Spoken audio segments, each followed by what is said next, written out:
New York, AP, a former newspaper editor who received a pardon from former President Donald Trump pleaded guilty Wednesday to state cyberstalking charges in New York in a deal that could eventually see the case dropped.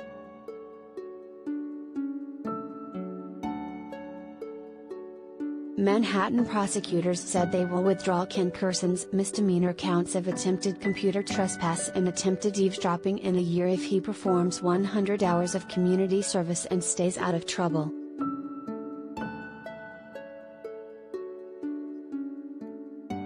Kurson, a friend of Trump's son-in-law Jared Kushner, was charged in August with hacking his wife's online accounts and sending threatening, harassing messages to several people amid heated divorce proceedings in 2015.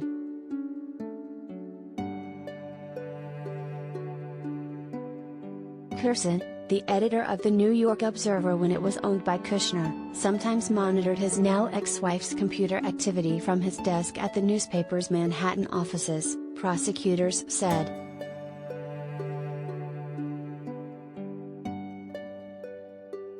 The state case mirrored a federal case against Kurson that went away when Trump pardoned him in January 2021 in the final hours of his White House term.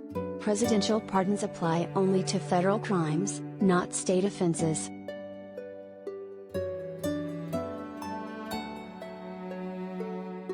Assistant District Attorney Ilona Katz said in court Wednesday that Kurson has gone more than 6 years without reoffending and has taken steps to prevent such behavior.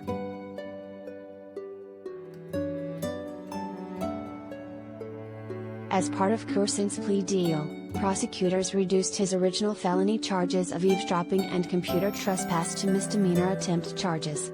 If he meets the other terms, prosecutors will exchange those charges for harassment, a low-level offense that is categorized as a violation, not a crime, under state law. A check-in hearing is scheduled for May 18.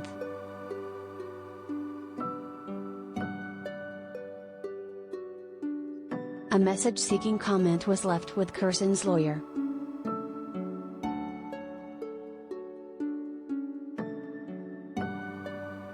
Kurson, of South Orange, New Jersey, was the first person in Trump's orbit charged by local prosecutors after being pardoned by the former president, though it's not the first time Manhattan prosecutors have tangled Trump or one of his allies.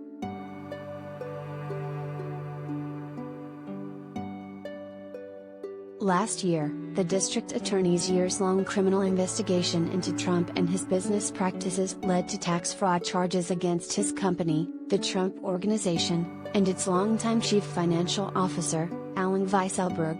Both have pleaded not guilty.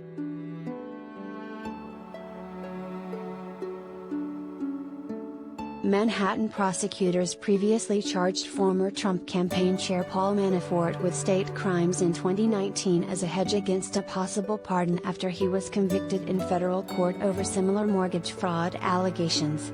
Trump later pardoned Manafort in the federal case, and the state case was dismissed on double jeopardy grounds.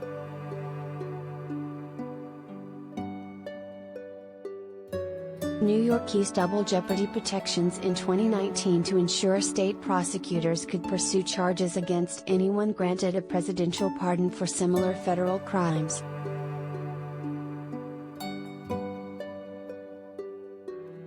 In Kurson's case, double jeopardy wasn't an issue because his federal case ended before a conviction or acquittal.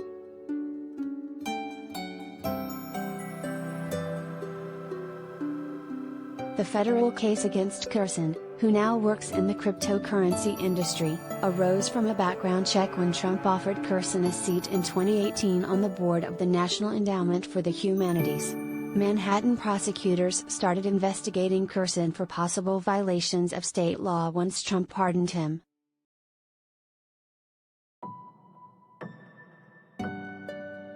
In explaining the pardon, the Trump White House cited a letter from Kurson's ex-wife in which she said she never wanted him investigated or arrested and repeatedly asked for the FBI to drop it.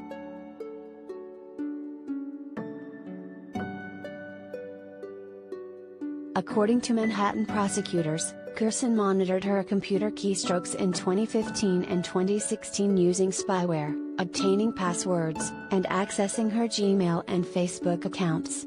In October 2015, prosecutors said, he accessed and then anonymously disseminated her Facebook messages.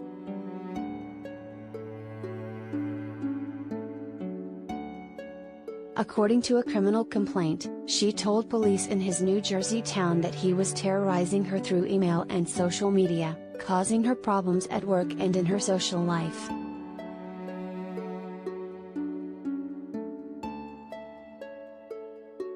_